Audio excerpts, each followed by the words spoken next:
how to change a faucet in less than 5 minutes. Since the pipe cutter don't fit here, you have to do it with an axe or with a saw.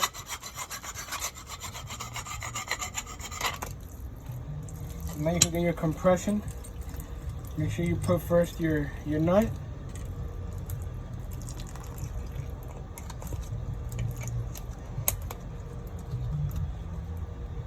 All you need is an adjustable wrench.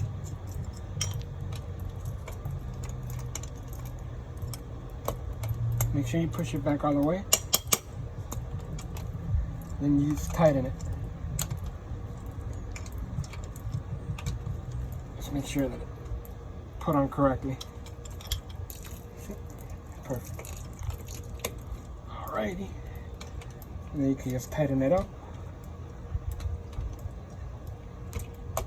Push it back all the way.